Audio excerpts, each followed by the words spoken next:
Domicile नीति सबसे बड़ा मुद्दा रहा। जब आप लोग विपक्ष में थे तो तेजस्वी यादव जी भी कहे थे कि डोमिसाइल नीति लागू होनी चाहिए, बिहार का नौकरी बिहार में होनी चाहिए। लेकिन जब आप लोग सरकार में आए, इतना बड़ा वैकेंसी भी आया, मंत्री गोपनीयता का शपथ लेता है कि राज्य के मंत्री के रूप में जो अंदर की बात होगी उसको बाहर नहीं निकाले। तो बताइए, तो या तो हम बोलते तो गठबंधन टूटता इसी सवाल पर, तो गठबंधन तोड़ने के अकेले शिक्षा मंत्री वाहक होते तो सब रोजगार भी दिया जा रहा था। लेकिन अचानक नीतीश जी जो है पलट गए। गांव घर के आदमी को पता भी नहीं चला कि आखिर क्यों पलटे, आखिर क्या कारण थे, क्योंकि आप लोग तो सिस्टम में बैठे हुए थे। तो गांव के आदमी को आप किस तरह से समझाएंगे कि क्या कारण थे कि नीतीश जी फिर पलट को भी निजी हाथों में दे दिया, लाल किला को दे दिया, हवाई जहाज को दे दिया, हमको लगता है कि दिन में कोल इंडिया का भी शेयर बेच दिया। तो ये सब जो बड़ी बड़ी संस्थाएं थी जहां से लाखों लोग बेरोजगारों को नौकरी मिलती थी, उसको निजी हाथ में दे दिया। अब नौकरी गायब कर दिया। 70,000 करोड़ का घोटाला शुभेंदु अधिकारी, एकनाथ शिंदे, अजीत परिवार सरीखे लोगों पर आरोप लगाए थे वो, मगर उनकी पार्टी ज्वाइन कर लिए तो देखिए, लगता है अब गंगा जल से धुल गए। नमस्कार, अभी आप देख रहे हैं देश नायक टीवी। अभी मैं इस वक्त मौजूद हूँ मधेपुरा विधानसभा के एक छोटे से गांव भवन टेक्टी में, और यहाँ पे हमारे साथ जो है अभी प्रोफेसर चंद्रशेखर जी है, जो कि पूर्व शिक्षा मंत्री रह चुके हैं। क्या रणनीति है आप लोगों का? रणनीति तो आपको स्पष्ट है। हमारे नेता युवाओं बेरोजगारों के लिए हर समय चिंतित रहने वाले तेजस्वी प्रसाद यादव जी ने अपनी रणनीति का खुलासा आज नहीं किया है, आज से वर्षों पहले किया है। 2020 में एजेंडा के माध्यम से कि बेरोजगारी सबसे बड़ा दैत्य है समाज का, बेरोजगारी दूर करने के लिए हर कदम उठाएंगे और इसी नीति पर समाज की बेहतरी के लिए बेरोजगारी दूर करना जरूरी है। सामाजिक न्याय समाजवाद का झंडा बुलंद करना है और नफरतवाद और संप्रदायवाद के दूत काले अध्याय को खत्म करना है, उस भूत को खदेड़ना है। यही पार्टी की रणनीति। अच्छा सर, जब महागठबंधन की सरकार थी तो बड़ा अच्छा से सरकार चल रहा था, काफी सारा रोजगार भी दिया जा रहा था। लेकिन अचानक नीतीश जी जो है पलट गए। गांव घर के आदमी को पता भी नहीं चला कि आखिर क्यों पलटे, आखिर क्या कारण थे, क्योंकि आप लोग तो सिस्टम में बैठे हुए थे। तो गांव के आदमी को आप किस तरह से समझाएंगे कि क्या कारण थे कि नीतीश जी फिर पलट गए?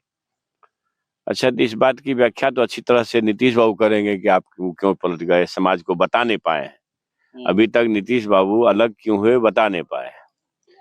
एक बात वो बोले जो राजद वाला गड़बड़ करता था, परिवारवाद गड़बड़ करता था। तो गड़बड़ करता था तो शिक्षा मंत्रालय भी उसी राजद वाले के हाथ में था।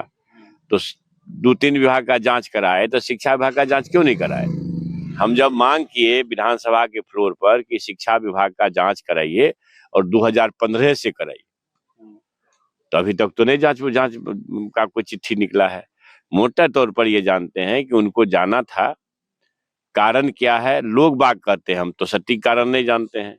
लोग बाग कहते हैं आप ही लोगों के चैनल के माध्यम से, ट्यूब के माध्यम से बड़े बड़े गंभीर देश के जो मानक यूट्यूब के लोग हैं, जैसे अजीत अंजुम साहब हैं या रवीश कुमार जी हैं या पुण्य प्रसून वाजपेयी, इस तरह के जो लोग हैं, इस तरह के लोगों से एक सूचना आ रही है, उसकी तो जांच का विषय है कि सरकार के अति निकट रहने वाले माननीय मुख्यमंत्री जी और उनके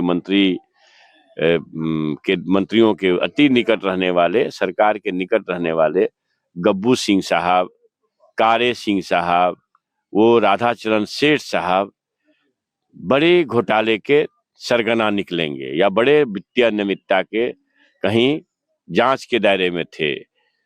किन्हीं का ईडी से इंटरोगेशन हो गया था, किन्हीं का होने वाला था। मैंने भाजपा भारतीय जनता पार्टी सरकार के को गिरफ्त में लेने के लिए ईडी के माध्यम से नीतीश बाबू के पूरे महकमे को घेरने वाली थी। तो अंदर अंदर ये बात अंदर खाने से आई कि साहब चूंकि अब जो बोलेगा वो जेल जाएगा। मनीष सिसोदिया शिक्षा के क्षेत्र में इतना बेहतर काम कर रहे थे, सरकार की लोकप्रियता बढ़ रही थी दिल्ली सरकार की शिक्षा के क्षेत्र में, उनको जेल भेज दिया गया। संजय सिंह जी एक प्रखर वक्ता थे, मुखर वक्ता थे भारतीय जनता पार्टी के खिलाफ, और 16 लाख करोड़, उस समय तक 12 लाख करोड़ का चर्चा था, अब 16 लाख करोड़, 16 लाख करोड़ इन्होंने मित्र उद्योगपतियों का माफ कर दिया और करोड़ों करोड़ों भारतीय समाज के गरीब किसान का एक पैसा माफ नहीं किया। तो उसको उजागर करने वाले संजय सिंह जी, उनको जेल भेज दिया।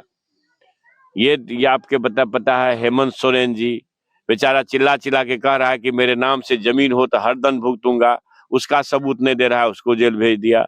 अभी तलवार लटक रहा है, अरविंद केजरीवाल जी सरेंडर नहीं किए हैं, उनको जेल भेज सकते हैं, ममता बनर्जी को जेल भेज सकते हैं। मगर जो भाजपा नीति सरकार में शामिल हो गए, 70,000 करोड़ के घोटाले का आरोप, माननीय प्रधानमंत्री जी का देश के सर्वोच्च सदन लोकसभा में, राज्यसभा में बयान है कि 70,000 करोड़ का घोटाला शुभेंदु अधिकारी, एकनाथ शिंदे, अजीत परिवार सरीखे लोगों पर आरोप लगाए थे वो।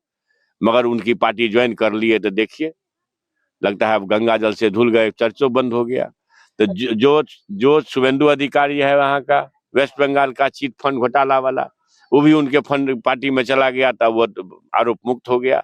मतलब जो भाजपा ज्वाइन करेगा, चाहे अत्यंत चोर ही क्यों न हो, वो तो गंगा जल से धुले समझे जाएंगे, और जो भाजपा का खिलाफ करेगा, कितना अच्छा आदमी होगा, तो वो जेल जाएगा। तो ये समाज देख रही है चीजों को, धीरे धीरे सब लोग समझ जाएंगे। तो ये 15 पैसा नहीं दिया। उसके बाद 2-2 करोड़ लोगों को प्रतिवर्ष नौकरी देनी थी, 20,000 करोड़, 20 करोड़ लोगों को नौकरी होती अभी तक, तो 20 करोड़ के बदले 4-5 करोड़ का नौकरी खत्म कर दिया। कैसे? सारी सरकारी संस्थाएं, चाहे रेल हो, भेल हो, सेल हो, प्लेटफॉर्म हो, दूरसंचार को भी निजी हाथों में दे दिया, लाल किला को दे दिया, हवाई जहाज को दे दिया। हमको लगता है कि दिन में कोल इंडिया का भी शेयर बेच दिया। तो ये जो बड़ी बड़ी संस्थाएं थी, जहां से लाखों लोग बेरोजगारों को नौकरी मिलती थी, उसको निजी हाथ में दे दिया। अब नौकरी गायब कर दिया, तो सबको कैसे ढकेगा? इस सब के खिलाफ समाज को गोलबंद करना हमारे नेता का काम है, हम लोगों का काम है, उनके हम लोग कार्यकर्ता हैं। तो इस मुद्दे पर गांव में घूमते भी रहते हैं। और फिर अभी चूंकि माननीय हमारे तेजस्वी प्रसाद जी नेता प्रतिपक्ष और पूर्व मुख्यमंत्री जी का कार्यक्रम है, परसों इस इलाके से गुजरेंगे, तो इसीलिए हम भान टेक्ठी पंचायत में घूम रहे हैं, और भी पंचायत में धीरे धीरे जाएंगे। सर, आप शिक्षा मंत्री के पद पे 17 महीना रहे, काफी सराहनीय काम किए कि 3 लाख प्लस जो है वैकेंसी लाए, लेकिन एक डोमिसाइल नीति सबसे बड़ा मुद्दा रहा।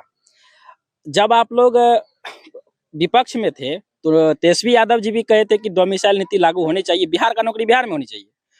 लेकिन जब आप लोग सरकार में आए, इतना बड़ा वैकेंसी भी आया, तब क्यों नहीं डोमिसाइल नीति लागू? डोमिसाइल नियमावली देखें, जब हम लोग लाए डोमिसाइल नियमावली में, और 5-6 महीना जब हो गया, उसको 3-4 महीना हो गया, तो विज्ञापन आने के बाद, बीपीएससी तैयारी के विज्ञापन आने के बाद डोमिसाइल नीति खत्म, नहीं सॉरी, विज्ञापन आने से 1 हफ्ता पहले डोमिसाइल नीति खत्म की गई। तो डोमिसाइल नीति हमले ने लाया, तेजस्वी जी ने लाया। माननीय मुख्यमंत्री जी अब राज्य के प्रमुख है, वो चाहेंगे तो खत्म हो जाएगा। तो उन्होंने खत्म किया, पता नहीं किस कारण से किया, तो वो बताएंगे। आप लोग उस टाइम विधानसभा में भी आप बोले थे कि हम जो है इसके खिलाफ थे, हम बोल रहे थे कि लागू हो, लेकिन नीतीश कुमार जी तो बोले कि जब हम खिलाफ थे, जब हम खिलाफ थे, तो तारीख सहित लिख कर के गए थे उनको कि आप जो ये काम कर रहे हैं ठीक नहीं कर रहे हैं। उस टाइम में आप सर राज्य के सामने इस बात को नहीं लाए? राज्य के सामने ये मंत्री गोपनीयता का शपथ लेता है ना, मंत्री गोपनीयता का शपथ लेता है कि राज्य के मंत्री के रूप में जो अंदर की बात होगी उसको बाहर नहीं निकाले। तो बताइए, तो या तो हम बोलते तो गठबंधन टूटता इसी सवाल पर। तो गठबंधन तोड़ने के अकेले शिक्षा मंत्री वाहक होते, तो सब आरोप हमारे ऊपर लगता है, यही तोड़ दिया। तो ये हमको लगा कि भाई राज्य के मुखिया अगर इस चीज को हटाना चाहते हैं, तो भाई उनके जिम्मे की बात है, उनके अधिकार की बात है। अभी जो है नीतीश कुमार जी उधर चल गए हैं, और आप लोग का कहना है कि बीजेपी को पूरे देश से उखाड़ फेंकना है, लेकिन बीजेपी कहीं ना कहीं मजबूत होते जा रही है बिहार को, उसको किस तरह से बिहार में उखाड़ फेंकेंगे? बात समझने रहे हैं। दिक्कत ये है कि समाज जब असलियत समझ लेगा, तो बीजेपी का नामो निशान मिट जाएगा। समाज अगर असलियत समझे, इस बात के लिए हम लोग प्रयास कर रहे हैं कि संप्रदायवाद, नफरतवाद समाज और देश का दुश्मन है। जब भी समाज में बेहतरी आएगी तो प्रजातंत्र के माध्यम से आएगी, समाजवाद के माध्यम से आएगी, सामाजिक न्याय के माध्यम से आएगी। यह स्वयं सिद्ध चीज है। तो समाज के लोगों को शिक्षित करना, ये जो है हम लोगों का काम है कि आप समझो कि जिसने 15-15 लाख कहा 100 दिन के अंदर खाता में आ जाएगा, आया। जिसने कहा 2-2 करोड़ युवाओं को प्रति साल बेरोजगारों को नौकरी देंगे तो दिया, और ले लिया नौकरी 4-5 करोड़ लोगों का। ये जिसने कहा कि किसानों की आय 2022 तक दुगुनी करेंगे, किया। जो कहा सीमा सरहद की चौकसी करेंगे, किया। तो जब चारों में से कोई नहीं किया तो उसको सच में वोट मांगने का हक नहीं है। और समाज को बरगलाना चाहते हैं, भगवान जी को बेच करके अगर वो अपनी राजनीतिक गोटी सेकना चाहते हैं तो भगवान जी किसी के राजनीति को मजबूत करने के लिए नहीं है। भगवान जी अगर हैं तो वो समाज के उद्धार के लिए हैं। तो उद्धार के लिए है तो उनका दर्शन है। इसके लिए हमारी हैसियत है कि भगवान को मतलब हम लेकर के चल जाएंगे, मंदिर में घुसा देंगे। जो सबके जो तारनहार है भगवान जी, उनको कौन कोई मंदिर में घुसा सकता है भाई। तो अब देख लिए मोदी जी अब भगवान राम जी को भी हाथ पकड़ के घुमा रहे हैं, घुसा रहे हैं। ये देखिए, ये लोगों को ठगने का एक उपाय है। और जो भी काम मोदी जी कर रहे हैं, भाजपा के लोग कर रहे हैं, समाज में नफरत परोस रहे हैं, ये देश के लिए ठीक नहीं। सर आप भी धर्म के नाम पर जो है कुछ कुछ टिप्पणी किए जिसपे काफी कंट्रोवर्सी भी हुआ देश में, क्या अच्छा, कारण हम जो भी बात कहे तो वो विधानसभा के रिकॉर्ड पर है। उसको कोई चुनौती दे, कोई चैलेंज दे कि हमने क्या गलत कहा। दूसरी बात, हम जो कहे उस दोनों बात का समर्थन तो मोहन भागवत जी संघ प्रमुख सबसे बड़े हिंदूवादी नेता है, दोनों बात का समर्थन किया। तो उनके बारे में काहे न कोई बोलता है। शेखर सुद्दर है, इसके बारे में सब बोलेगा कि भाई जी काट लो। मोहन भागवत जी हमसे एक कदम आगे बोल दिए मेरी बात का समर्थन करते हुए। तो तब भाई बड़ी बड़ी बिरादरी के लोग हैं तो उनके जीप पर तो कोई 10 रुपया नहीं रखा। तो यही है, यही जात पात है और क्या। आप ही के क्षेत्र में एक रेलवे स्टेशन है मठाई में, उसका पूरा जर्जर स्थिति है। मैंने वहाँ पे जाके देखा भी, वीडियो भी किया। ना वहाँ पे शौचालय व्यवस्था है, ना यात्री शेड है, बैठने की व्यवस्था कोई नहीं है, वहाँ टिकट भी नहीं मिलती है। और वहाँ पे स्टेशन भी काफी मतलब रेल जो है नीचे है। उस पर क्या कदम उठाइएगा? अच्छा, तो ये ताकि चूंकि पहले आप भी जो है एक समय होगा कि वहाँ पे यात्रा करने के लिए जाते होंगे। बात नहीं समझते। हमारा घर है, यात्रा क्या करने के लिए जाते होंगे। घर है तो आना जाना रहबे करेगा जब तक जीवन है। और हम न रहेंगे तो फिर हमारा समाज रहेगा। ये है कि भारत सरकार के जिम्मे ये बीमारी को दूर करना है, कमजोरी को दूर करना है। आपने संज्ञान में दिया है। कुछ दिन पहले मुखिया जी लोगों से बात, हम लोग एक बार धरना प्रदर्शन भी वहाँ हुआ था। तो जो कमी है उसके लिए सरकार को लिख सकते हैं। सरकार में है नहीं तो नहीं, जो वहां से कहेंगे वहां से कर दीजिए। तो हम लोग लिख पढ़ सकते हैं, अपना पत्राचार कर सकते हैं, संवाद कर सकते हैं। सो करते भी रहे, फिर करें। क्या लगता है कि मठाई स्टेशन का सौंदर्यीकरण होगा कि ये बंद कर दिया जाएगा? ये हम कहेंगे, तो लगिएगा उसमें तो सर हो सकता है। हमारे जिम्मे की बात है, ये तो मोदी जी बताएंगे। आपके जिम्मे की बात नहीं है सर, लेकिन उस पे लिखेंगे जो हम कहे, जो हमारी क्षमता है लिख पढ़ करके भारत सरकार को संज्ञान में देने का, वो हम काम करेंगे। अब वो क्या करेंगे तो वो बताएंगे ना, वो हम कैसे बता देंगे। अगले चुनाव के लिए युवाओं को खास करके क्या करना चाहेंगे? कुछ नहीं, देश को बचाने के लिए, बेरोजगारी दूर करने के लिए हमारे आदरणीय नेता, प्रिय नेता तेजस्वी प्रसाद यादव जी बेरोजगारी को जड़मूल से समाप्त करने का संकल्प लेके आए हैं। इसलिए नफरत को भगा करके बेरोजगारी को के सवाल पर राज्य और देश के युवा बेरोजगार गोलबंद हो। और ये जो जुमलेबाज फर्जी लोग जो देश में ठगी का माहौल पैदा करके लोगों को का मत लूटने का प्रयास में है, उसके कलई को खोले और सच्चाई का साथ दे।